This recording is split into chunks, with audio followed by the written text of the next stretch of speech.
This week I'm having fun. This Wednesday I am presenting uh, things we've done on our program, the Clay Moon. I'm Okay. presenting this activity at the National Association of Geoscience Teachers Conference. It's a virtual conference this year, and I'm presenting the Clay Moon as an educational strategy to help students get more out of the eyepiece. We've talked about this, about the image problem, Great. how many images we see a day. And if folks, viewers want to go back and see the Clay Moon episode and review that, and I do have somewhere, I have a list of the episodes and I can tell everybody. Here you go. How do you know program list? Episode 4, that was a while ago. Modeling the Moon's features in clay. Yep. And episode 4 that we talked about the idea of how many images we see a day. And when we model the moon in clay, students immerse themselves in creating these features. And then at that point, when they go and look in a telescope, they're bringing knowledge to the eyepiece. They get a lot more out of it. And I submitted this as a proposal for a conference presentation, and the NAGT liked it, and they said, great. And so that's going to be fun. That's going to be this Wednesday. Oh, yeah. So Mike Wiesner's on, says hello. Harold Locke says Magic Monday. It is Magic Monday. I like that. Indeed. Petra Hautala, good afternoon, ladies and gentlemen, from sun-setting Stockholm. Scott, so far, I've not had to make a single cup of coffee for someone who challenged Explore Scientific USA in live broadcast for their followers. I love that. I love that.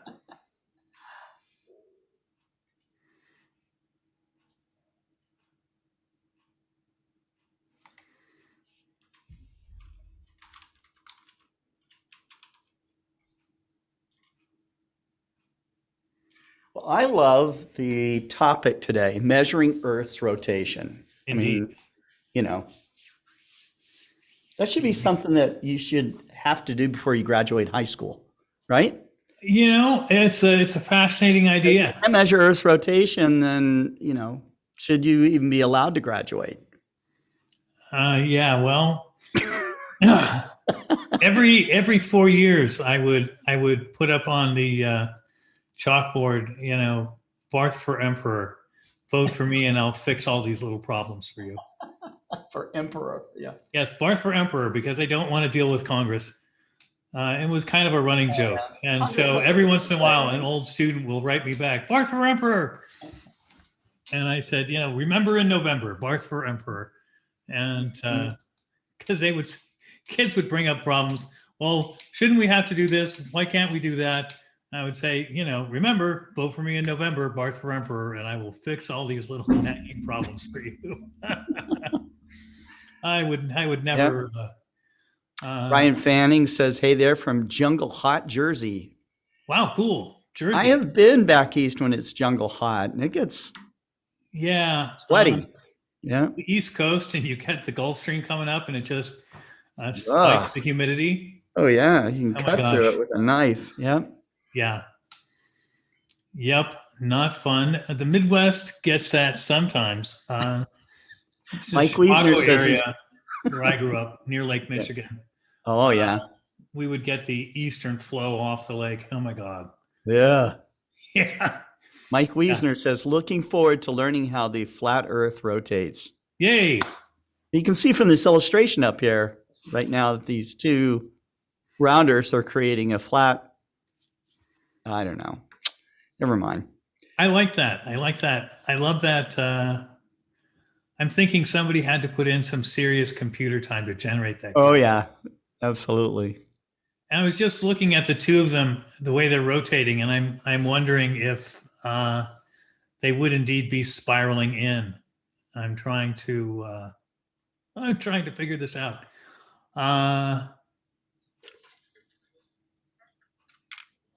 Yeah, because when things spiral in, the tidal effects is what spirals them in. And they've got to be, I suppose rotation wouldn't matter. They have to be inside inside their own Roche limit, but they have them spinning there. And I'm wondering if these two neutron stars or black holes would be tidally locked as they move into each other.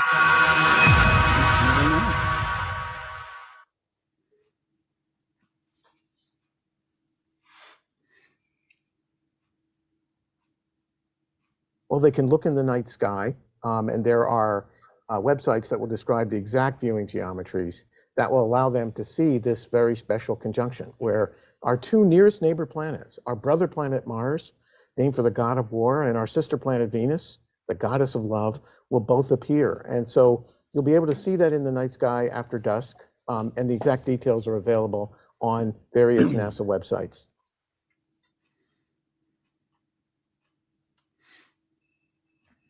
Absolutely. Venus is hot now. And, you know, we've all said Mars is cool, but Venus is hotter.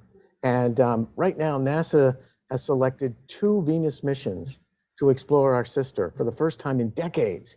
One, which will globally map the surface with advanced radar and infrared radiation to give us that global perspective of a world like our own. And the other, our Da Vinci mission, will bring a spacecraft for the first time developed by NASA into the atmosphere with a chemistry lab and human scale vision to see that planet in a cross section of its spectacular atmosphere where there's mysteries literally abounding. And those 2 missions together will be the bookends to make a new Venus appear, a lost frontier coming alive. Phosphine. Well, in our solar system, we have 2 neighborly planets, Mars, where we've had intensive efforts for the last 25 years and in great progress, and Venus, our kind of forgotten sister.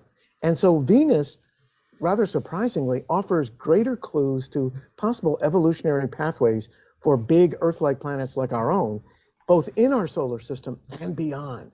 We should be able to see with our next generation space observatories, like the James Webb Space Telescope, like the Nancy Roman, we should be able to sense the planets like Venus with big atmospheres and rocky planetary surfaces light years away. And so getting to know our own Venus next door will help us make that link from our sister planet, who perhaps lost her habitable environments, to those that are way beyond. And that connection is important in this blooming era of astrophysics and planetary exploration. So Venus really is special.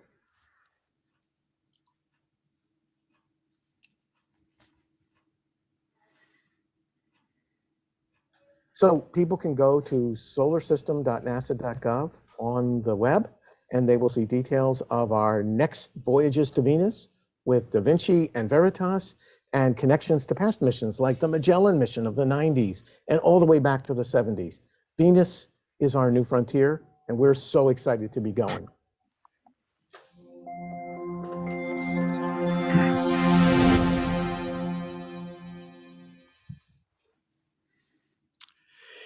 Well, hello, everybody. This is Scott Roberts with Dr. Daniel Barth, and it's the 17th, I think, right? 17th 17th episode of How Do You Know? Very cool. And we were talking earlier, and I was just exclaiming how cool I think it is to measure the Earth's rotation. I mean, I think it's if a 7-year-old could do it, why didn't they make us do it when we were in elementary school? I don't think any of the teachers were up to the task, really. I don't know. Maybe not. So, but we have we got a nice group here today. Starting off with Richard Grace, who's often quick on the trigger to be on first. Book Davies is on. Mike Wiesner, of course. Harold Locke, Becca Hautala. Pamela Morgan. Hello, Pamela. Wade Prunty. Good to have you back. Cameron Gillis. Howdy, all. I'm in work meeting now, so we'll catch up later. Okay. Martin Eastburn. And Brian Fanning, who we mentioned earlier. And who else do we have here? Peng 2021. Don't know who you are, but yeah, he says, isn't it already measured? Didn't we already measure the rotation of the Earth? Yes, but did you measure the Exactly. rotation of the Earth? This is the whole Exactly. point, right? That's right. The whole point. The whole point of this show, okay, is not just accepting, science facts, okay? It's about finding out, are those The joy of finding things out. what was measured, is it true, or is it close, because there is no settled science, as Dan always points out. Let's see. And Mike Wiesner, he and I are going to have a serious talk about the flat Earth situation.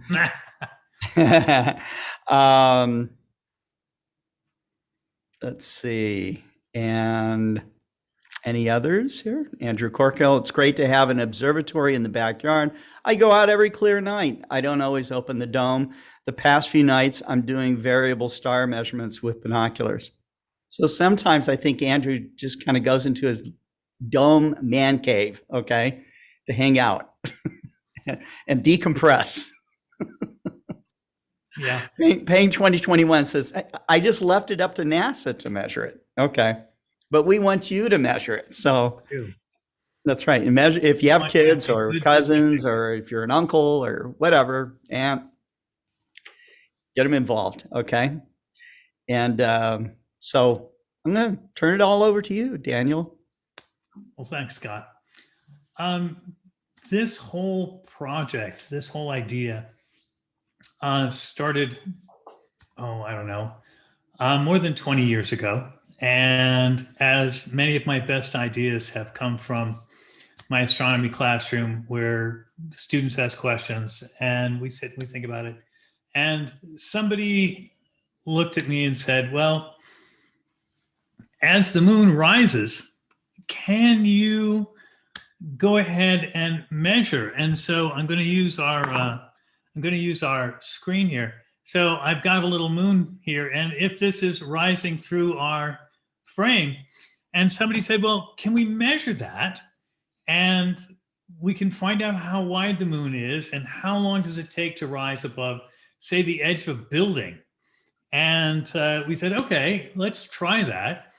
And we went ahead, and I think I can sketch this for everybody, and it will make sense to you.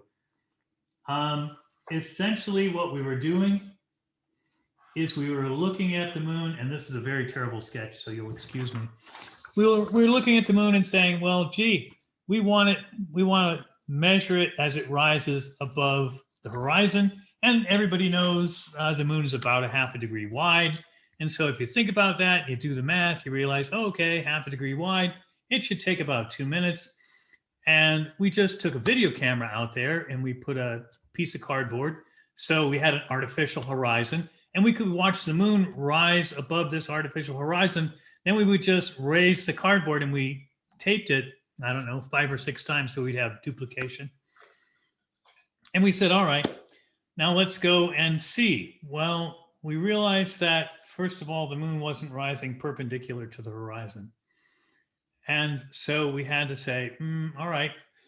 And we did the trigonometry, right? We did the Pythagorean theorem. And we said, gee, how far is it moving as it crosses this distance? And we worked it out. And we realized what we were getting. The Earth had about a 26-hour day. And we're kind of like, what's wrong here? And so I sat and I thought about it and was very puzzled. I actually ended up emailing Dr. Owen Gingrich, who was at that time at the Harvard Center for Astrophysics. And I said, Professor, here's our activity. This came up as a discussion between teacher and students. And so we did this and we're getting this data. And at that time, it wasn't as easy. This is about 1998.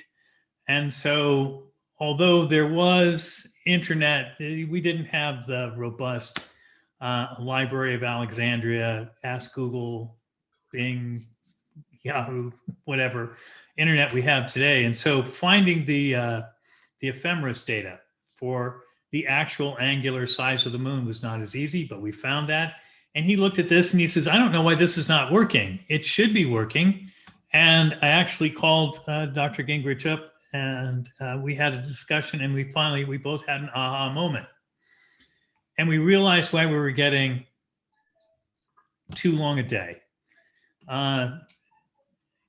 Scott, any ideas? I'm going to put you on the spot. If you're measuring the Earth's rotation with the motion of the moon, any idea why you would get a day that seemed to be too long? Because of the difference between the rotation of the moon and the Earth? It's the moon's orbital motion messes you up. And our mistake was to think that, oh, well, we're only measuring the moon's diameter, half a degree, right? Half a degree of motion. Okay. Could there be that much error in? Well, yes, there is, because the moon is Right. orbiting At the what Earth. point of its orbit is it in? Because it's not always half a degree. No, but we had an ephemeris. We had an ephemeris Okay. to give us the exact apparent diameter to 4 or 5 decimal places, which was far more accurate than we needed. Sure. It was NASA data.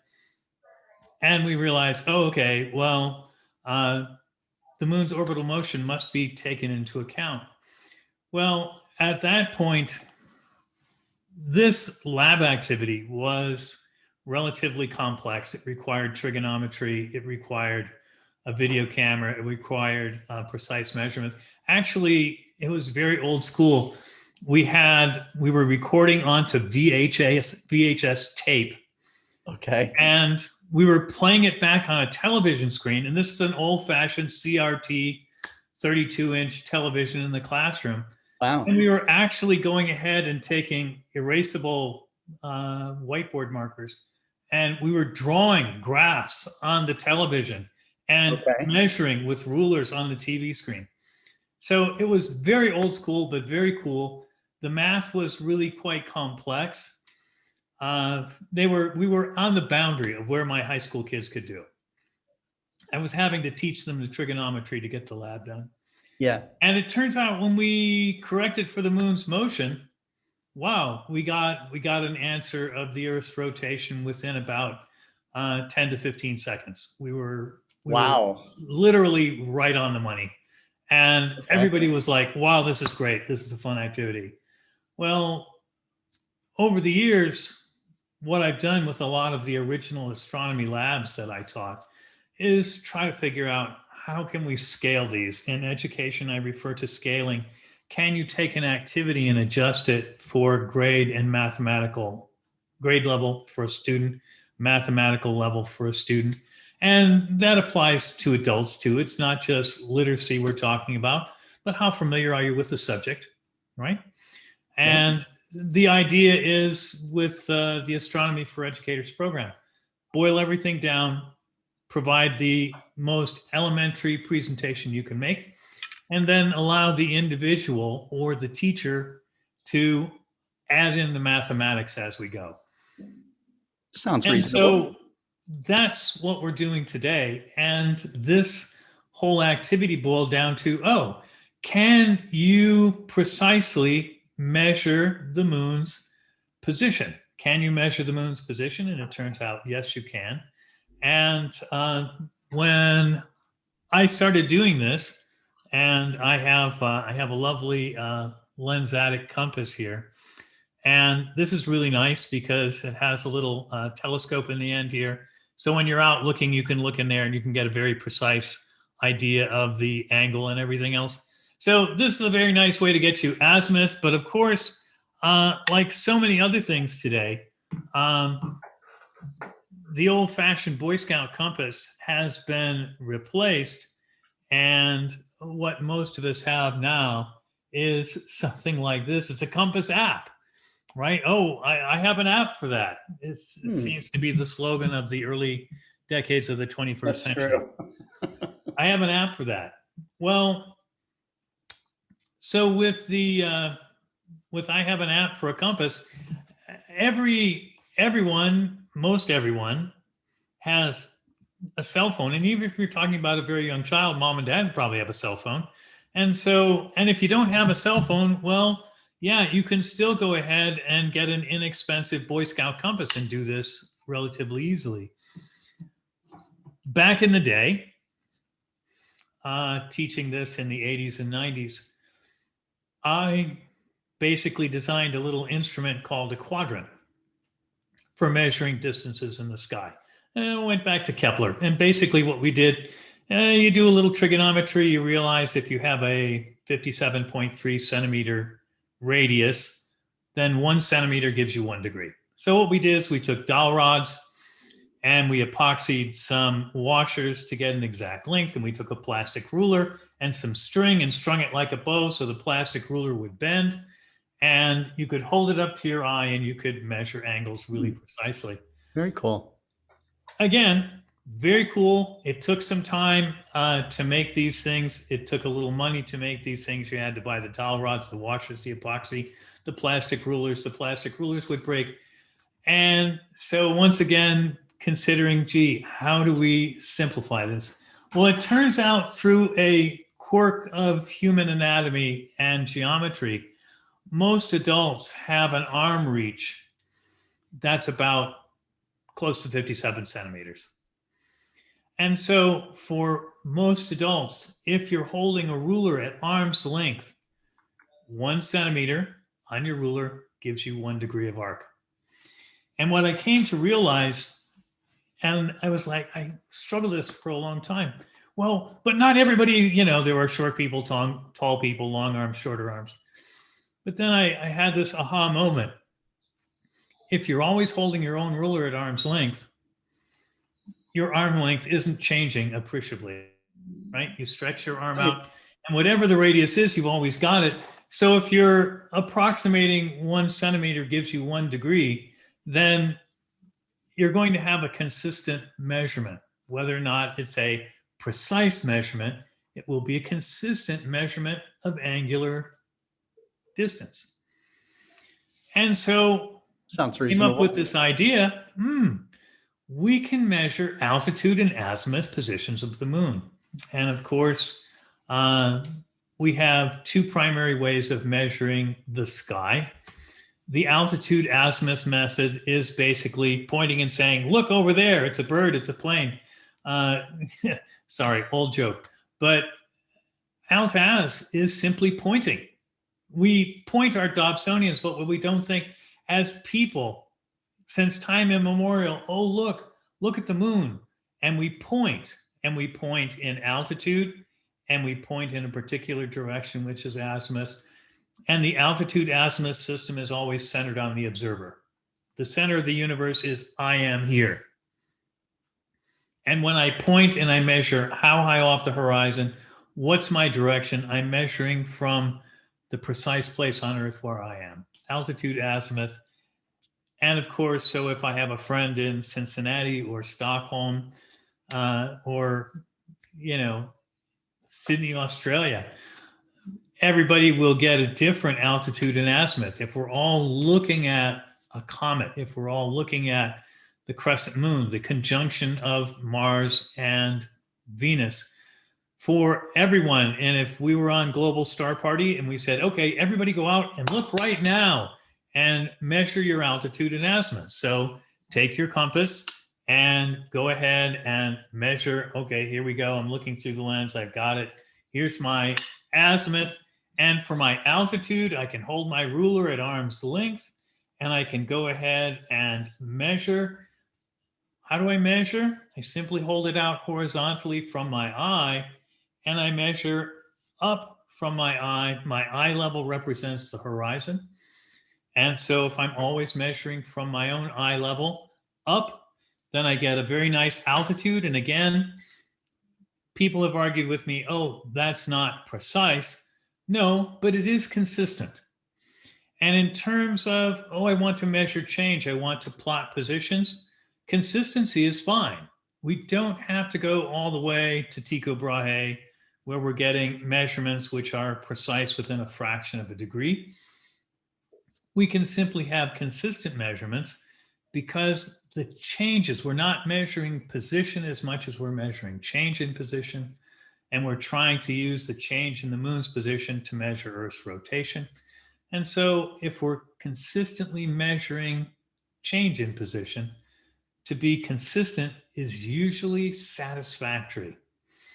And again, when you're talking about this sort of a situation where there's an exact answer, if you're measuring the Earth's rotation, there is a correct answer.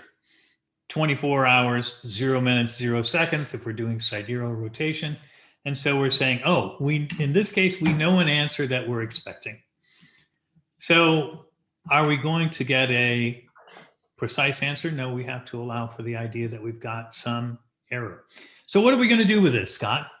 What we're going to do is we're going to use a ruler and a compass, and we're going to go out. And this usually works very, very well when the moon's after first quarter, when you've got the moon about its waxing gibbous, because then you get the moon and it's in the east and it moves across the meridian. And that's where you get the most accurate measurement. You find that if you measure it all the way down to the horizon, you get atmospheric distortions, you get other things that cause problems. So if you can catch the moon crossing the meridian. Now, I've had people say, oh, that's late at night or whatever. I've had teachers quibble about this. And I said, well, that's okay. Wait until waning moon. It's there in the morning. Go out in the schoolyard. The moon's in the sky in the morning. Go ahead and measure it. I mean, it's not going to be very bright, but it's obviously visible. And we go back to these dictionary definitions. The moon is the bright object you see in the sky mostly at night, and other silly stuff like that. The moon in waxing time is visible in the early evening sky, and waning time is visible in the early morning sky. Every single month, people. So there's no problem with getting this data. If you don't want to stay up late, then wait for the appropriate time. You don't have to. No, you don't have to. Again, you need to have some awareness of where the moon is. But once again, as with most things, you know what? There's an app for that. I have an app on my phone for what the moon phases are. Yeah. You know, there are free apps like that all over the internet. They used to put the phase of the moon on calendars. If you notice printed calendars, they don't do that very often anymore. Some calendars they do. An astronomy calendar. An astronomy calendar does, but a general calendar does not. Astronomy magazine, Sky and Telescope, they do it, you know. Absolutely. And you could just go, hey Siri, what's the phase of the moon today? And it will tell you. It's chime true. in and tell you. Alexa Sure. will tell you, you know. NASA will tell you, of course. And there are so many sources, so we don't need to worry about anybody finding that. Right. The idea here is that we're going to go out with compass and ruler, and we're going to measure the altitude and azimuth. Really, azimuth, if you're getting the moon crossing the median a couple days past quarter moon, then all you need is an azimuth measurement. So really, all you need is your compass app or your physical compass. I like to do azimuth and altitude because it lets me do some very nice things with graphing. And the idea here is that we're going to be going out and we're going to be measuring the moon's position about every 30 minutes or so. Okay. If you're measuring in less than 30 minutes, you're going to find that the changes are small enough that error is going to be large compared to the size of your measurements. I like to measure about every 30 minutes. And it's one of these patience things, Scott. If you're going to get enough data points, if you're going to measure every half an hour, you need to plan on a 3-4 hour observing run. Yeah, you're doing science, you know. You're doing science. And I love to tell my students, the sky's our laboratory, but we don't control it. And this seems to frustrate a lot of students over the years. Well, that you can't quite control the universe. And it sounds like a terrible joke, but I tell these every year.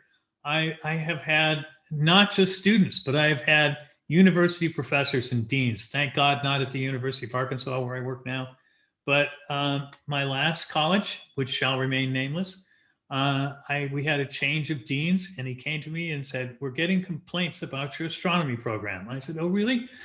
"Yes. So tell me, why are all the labs at night? Students are finding this very inconvenient."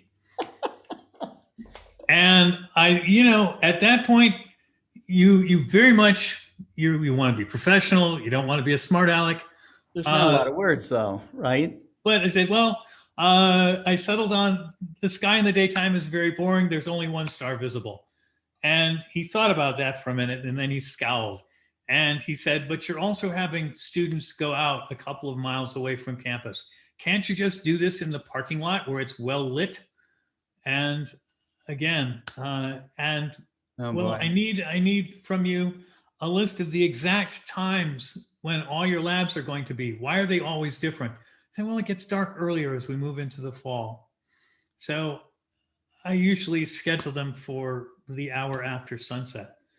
He was very unsatisfied with all the answers. I had to tell a parent that their child could not do a Jupiter activity, that Jupiter was gone from the skies for the remainder of the school year.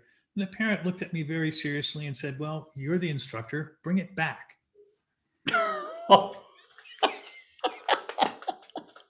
And, why didn't I think of that? Yeah, I laughed into my hand a little bit. And again, I said, well, it's a planet. It's a 500 million miles away. It's really big. It's doing what it's I going don't to control do. the cosmos. And she thought I was being sarcastic and immediately went to the principal to complain. Nice. The principal called me down because this woman was very angry. And when she explained, the principal laughs behind his hand and she shakes her fist. You people all stick together. I'm going to the school board. We never heard from her again. But yeah, this whole astronomy takes patience thing is something that you either accept and learn, or you switch to golf, where you can be frustrated in a hurry. Anyway, so we're going to go out and we're going to measure what we call diurnal motion. Diurnal, a phrase meaning daily. And we have this idea, this is one of those things everybody knows, but people haven't bothered to grasp for themselves. And we say, don't you know that the Earth spins 24 hours a day? Yes. And I frequently ask students, I'm like, okay, we're seeing stars drift across the sky during lab, or we're watching Mars and it's sinking towards the west. What are we actually watching? Or someone looks in an eyepiece at the moon at 100 power and it's drifting past because I'm not tracking. And I'm like, it's moving, it's moving. I'm like, yes, what's actually moving? And they'll think for a minute. And almost everyone comes up with, we're moving. The Earth is moving. Yes, we are. So this is that diurnal motion. So if we think about it, the moon should come around every 24 hours into the same spot. And so it makes this very nice kind of a sweep second hand of a celestial clock. And we can use it to time things. And we can, and we do. And I went ahead and I cheated. I went ahead and I have some data here. And this data comes from Stellarium. You can do this activity on Stellarium. Much more fun to go out and do it in your backyard. And there's a chart for this on the activity on the episode guide for today, if folks want to download it at explorescientific.com/how do you know. The activity guide is there, and it gives you the little chart, and you can measure, you can record the time, the azimuth, and then how much time has elapsed since your last observation, how much movement did you see in azimuth, and what was the rate? And I went ahead, and since I had Stellarium and I had accurate data, I did both altitude and azimuth. What's interesting here, what we start to discover is that a couple of things. First of all, wow, some really lovely, not too complex, but beautiful mathematics comes out of this quite naturally. I don't know about you, Scott, but I was always frustrated both in my own schooling and when my boys were in school. And you would get these word problems. You remember these things where the problem is like, Johnny has 6x apples and 7 tea friends, And so if he gives 1/3 more apple to each friend, and the third friend has 1 2/3 apples, how many apples did Johnny have? And you kind of want to look at the teacher and say, what kind of a psychotic talks like that? You need Thorazine. Oh my God. Yes. Somebody shoot you with a tranquilizer dart. And so I had this great dichotomy in my life. I found out when I got far enough along in science that I really enjoyed math because it was fun and it helped me explore patterns in nature. And I'm like, wow, cool, there are patterns. And I can use some relatively simple calculations and I can learn things. I can predict things. I can understand things. And then I went to math class and it was absolute hell. I'm like, yeah. I found basically teaching physics and chemistry that the most advanced math I was using was in chemistry.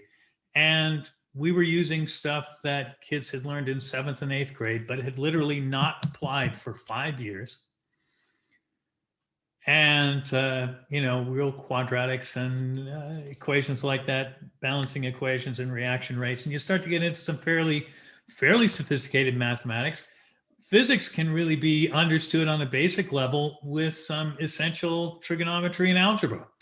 And I had students who were in advanced calculus who could not apply basic algebra and trig to solve a problem because they had learned math as this arcane puzzle word game rather than as a tool that you use to apply. Mm-hmm. I think we teach mathematics all wrong. I can't say around the world, but I know we do in the United States because we don't do what we're doing right here. We have, here's an interesting thing. Can we measure the rotation of the Earth with the moon's motion? Oh, can we measure it? Yes. Is it hard? No. Ruler, compass. So we're going way back to basically certainly Tycho's time, right? Copernicus measured things in altitude and azimuth. Mm-hmm. Eratosthenes did it. Aristotle did it. We're going back to very fundamental tools and we're getting some data and wow, we can go, oh, look. And when we plot this data, Scott, we get something very lovely. And I just went ahead and I spent an enjoyable hour. And let me see if I can adjust this just a little bit and show you here. I'm hoping this will come up. Okay. And so this is based on the Stellarium data. And so if I get it closer there, I actually drew in the little moons with the phases that it was in.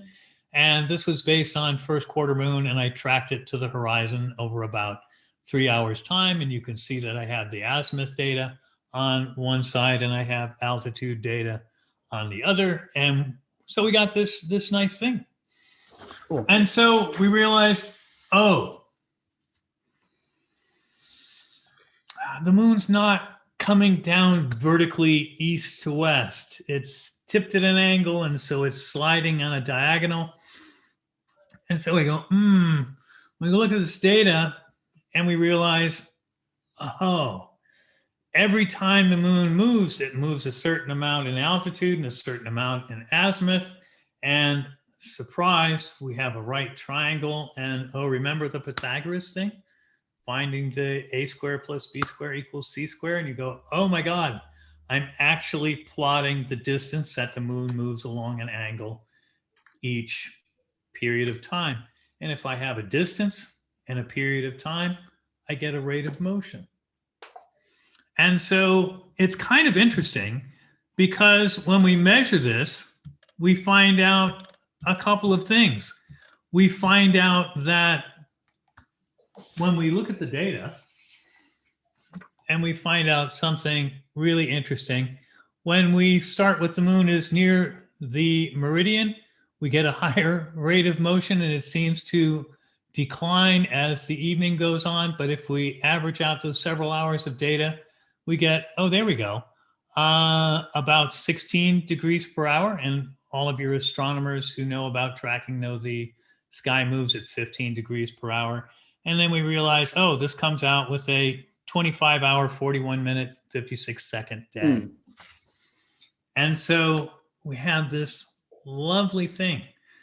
Are we measuring the Earth's rotation? Yes.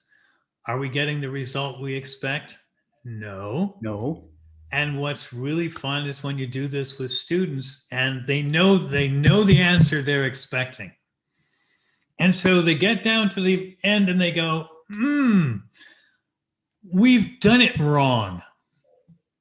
That's the immediate assumption. We've done something wrong.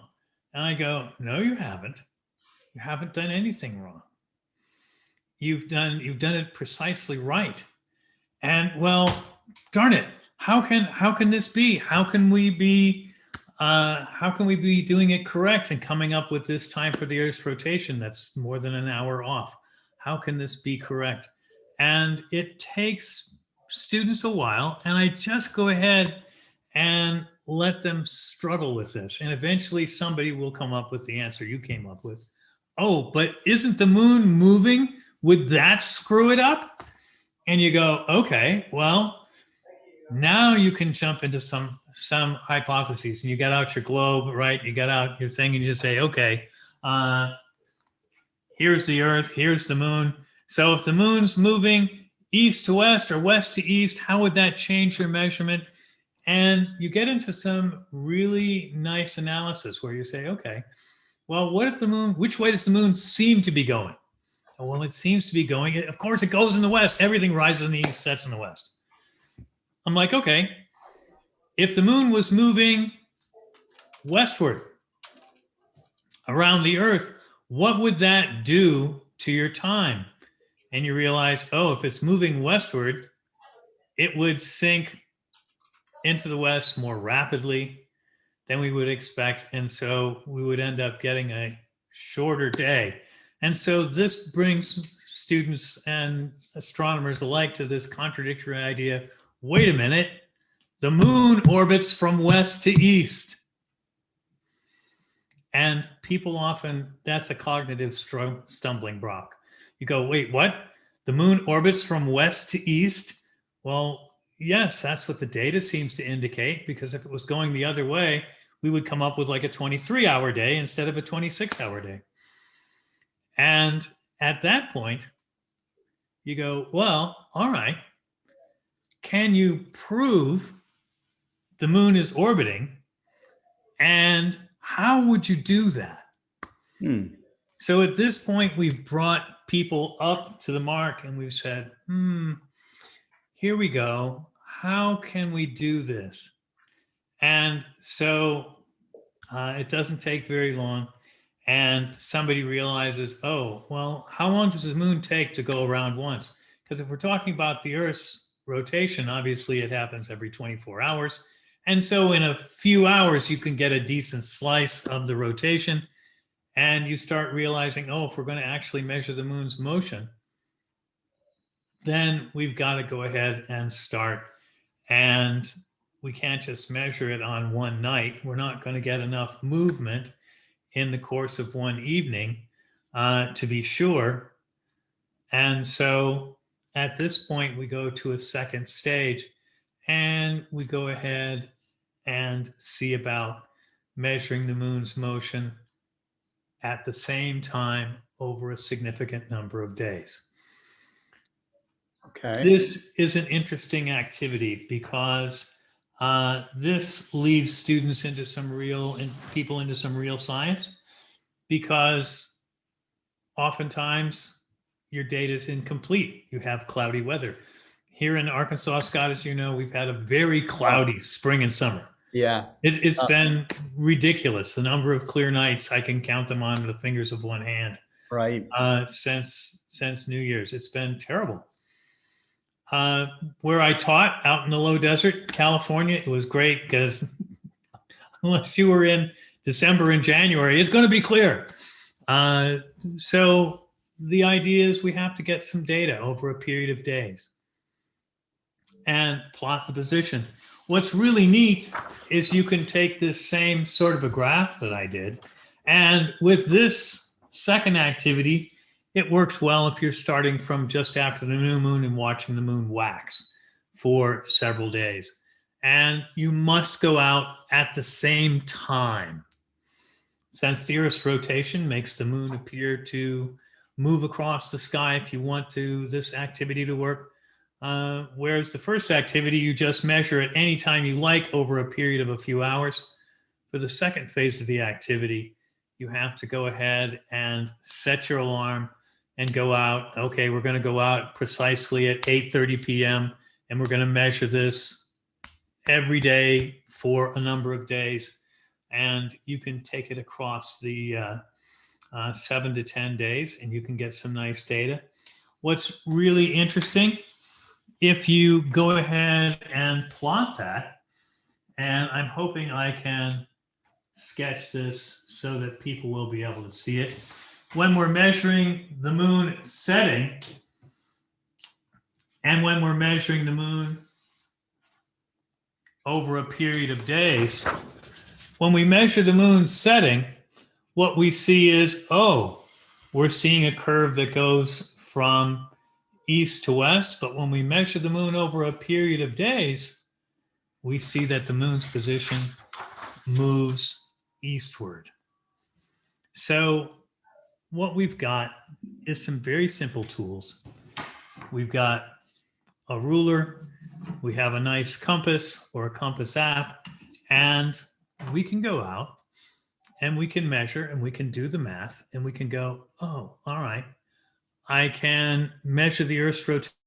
I can find out, yes, we can measure the Earth's rotation, but we get this strange error. And then that leads us into a new investigation. And we realize, the moon actually does orbit. And so this is, again, we started out this program 17 weeks ago. And we said, what shape is the moon? How do you know? Well, the question comes back. Does the Earth actually spin on its axis? Well, yes, of course. How do you know? Again, and it's been a theme week after week, most people don't know, they've been told.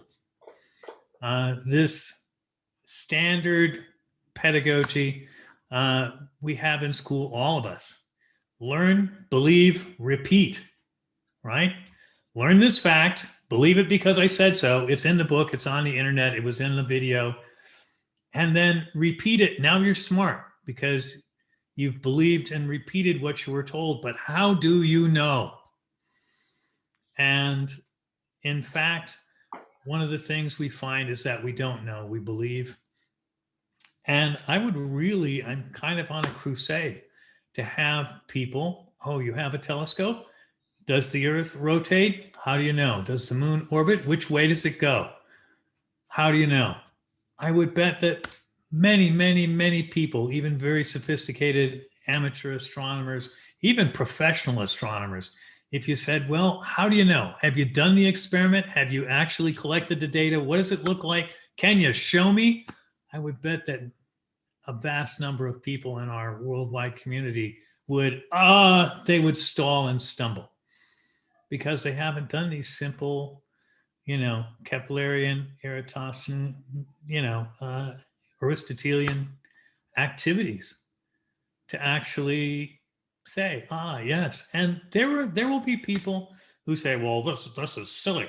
Of course it does. I know because of reputable sources.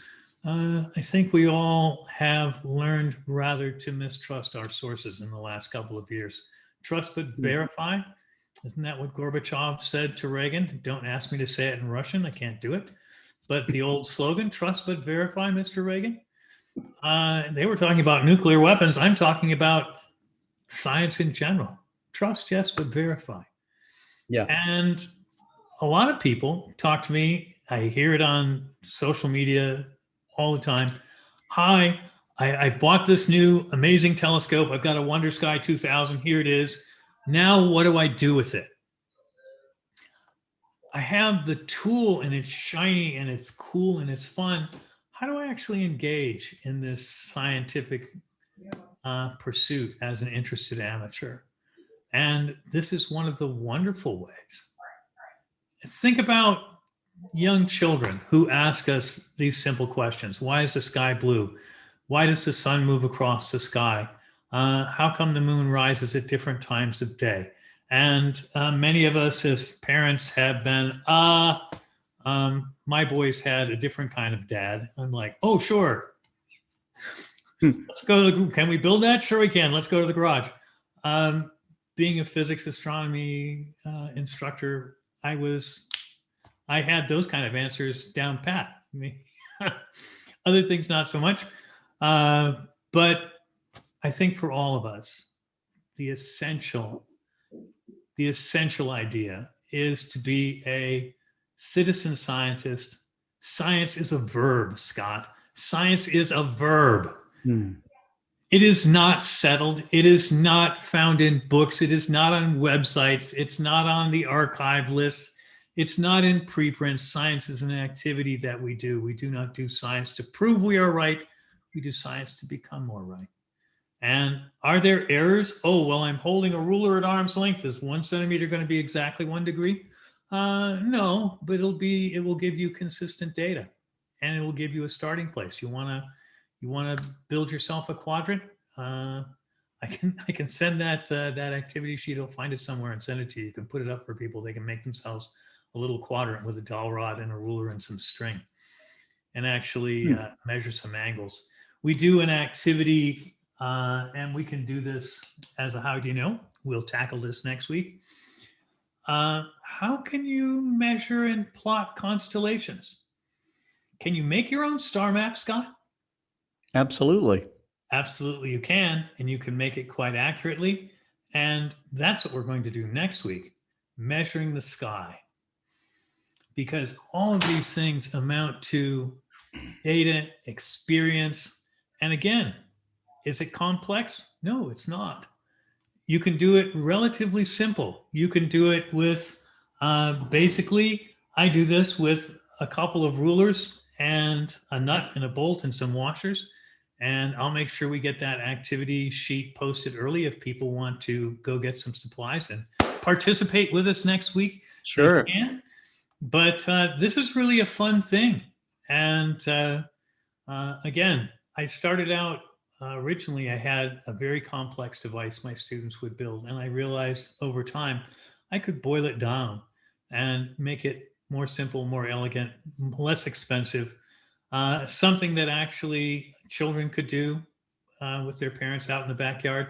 It really helps this next activity next week, measuring the sky, really helps if you are there with a friend who can help you with the data. But you can do it yourself. It's doable. And it's very fun. And again, we want to get people engaged and participating in the adventure of astronomy, not just looking at things, not just taking picture of things. Look at what I've captured. It's another animal in my celestial zoo. Look at my photograph. I want to get people beyond that. I want to get you out and doing some science, participating in the great adventure of the history of our hobby and our science. Right. Yeah. And if you do these experiments, I mean, for instance, like measuring the Earth's rotation, and what an icebreaker, what'd you do today? Oh, I measured the Earth's rotation today. Absolutely. Oh, really? Yes, really. Absolutely. Yes, really. Yes, really. I have some more technically sophisticated stuff on this, and I think I'm going to look it up, and I will prepare it and send it to you so you can have it available for our audience. Cool. Because I think people would be interested in that. If anyone has questions, we've been doing Q&A. There was comments. Peng 2021 said, so that explains why at the same time each night the moon appears to be a little more towards the east. Brilliant. Absolutely. Right? Absolutely. For you can today. also check it against background stars if you want, Yes, you can. And you can see that the moon travels half a degree for every hour It does. against the sky. And it's 13 degrees or something in a 24-hour period. Yes. Right? So yes, it's not. It comes up, it rises about 52 minutes earlier each day, which comes out to about a 13-degree travel. So Book Davy says, which is also why accurate clocks at sea are so important to finding your way across oceans and long distances. Very true. Actually correct. Yep. Very good. And Book also says if you just go by sun, moon, star sighting, you'll end up in a different place. You'll end up in different places depending on the time you leave. Mm-hmm. Yes, and actually, if the GPS system didn't incorporate Einsteinian relativity, because the satellites are moving at 17,000 miles an hour, you wouldn't be able to get the super precise 5-meter resolution that we get on a standard car navigation system. Right. Andrew Corkill made a comment. He says, for me, I like observing variable stars. You don't really know it varies unless you observe it yourself. Correct. Very true. Mm-hmm. And Harold Locke, wow. Well said. And thank you, Dr. Barth. I enjoyed this episode greatly. Appreciate that. Appreciate that. So if we ever get clear skies, Daniel, I would like to do this measurement myself because I have not actually measured this rotation. Then absolutely, we will do that. And maybe the next time we go on a star party together, maybe this fall, we'll do that. Yeah, that would be fun. Okay. Fun. All right. Want to remind everybody, the Astronomy for Educators text is available, and Scott's got the link. And we very much appreciate your showing up for the show here every week. We do have an Astronomy for Educators Facebook page, and if you are interested in the teaching of astronomy, there's an Astronomy for Educators YouTube channel, which goes more into pedagogy. We kind of go into history and citizen science here, but if you're interested in pedagogy, those resources are available. And anyone with questions, comments, can welcome to email me at astronomyforeducators@gmail.com. And Great. Next week, we'll measure the whole sky. Wow. Not just the moon and the earth. We're going to measure the whole sky next week. So it should be fun. Excellent. Okay, so tomorrow we have Jerry Hubble will be back with us. Our calendar needs to be updated because it says that he's going to give you the basics of spectroscopy, but what he's really going to do is give us the basics of photometry. Okay, so that's going to be episode 161 on July 13th. Also on July 13th, we will have the 54th Global Star Party. This is going to be a special one because it's going to be about the impact of comets. Now, what comes to mind for a lot of people is the impact of Comet Shoemaker Levy 9 on Jupiter, but comets have had lots of different kinds of impact. They've had impact upon history. Many amateur astronomers can find the moment of where they felt that they became an amateur astronomer because they saw something like Comet Hale-Bopp or Hyakutake or Halley, if you're old enough. Yeah, Halley, or even, Comet West, or, any of these others that were, comets have affected and had an impact upon humanity for eons, and they still do. And so they are they bring primordial dust and gas to the inner solar system. They're beautiful to look at. They're sometimes mysterious, in some of their ways when you observe them. But we will have a panel with Mr. Comet. It's going to be David Levy, and for about 45 minutes on the Global Star Party tomorrow, which starts at 8 Central. Our panel and you, the guests, can ask questions about comets and learn about the various ways that comets have impacted our lives. So, also tonight, if it's clear, and tomorrow night, don't forget you have the opportunity to see Venus and Mars close together. So, until that time, you guys keep looking up. Wishing you clear skies and steady skies, and we will see you tomorrow. Bye, everybody. Anything else you'd like to add there? No, I'm just hope everybody will share their enthusiasm with their friends, and we'll see you all next week. That's right. And Book says, and don't forget your login charts. Okay. That's right. Okay. All right. See you then. Bye-bye, everybody.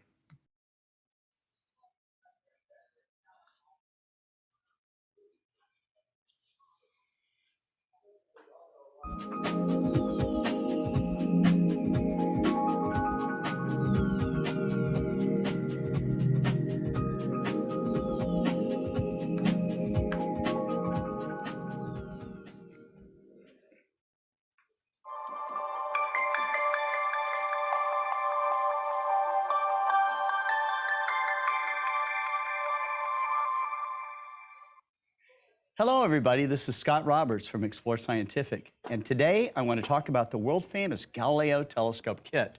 This is a kit that you assemble by yourself. You'll learn how optics work by assembling the objective lens and also the eyepiece. And there's two different eyepieces that are in this. It's a 25 power, 20 millimeter eyepiece, but it also comes with this very clever little device here that works both as a Barlow lens that will double the magnification of this eyepiece, making it 50 power, or it can be used also as a Galilean eyepiece, which gives 17 power to the telescope. Yes. This is what Galileo virtually saw through his own telescope. So you can have that same experience that Galileo had looking at the moon, looking at Saturn's rings, looking at Jupiter. It is a telescope that was designed for the International Year of Astronomy in 2009. And it's a fantastic kit, both for child and adult, to learn how a telescope works. And so if you get the telescope like this, you can either have it on a stand like this, you can hand hold it like a pirate's glass, or on the bottom here, we have a thread-in hole here that you could put it on a camera tripod. Very versatile, very rugged, and a lot of fun, all from Explore Scientific.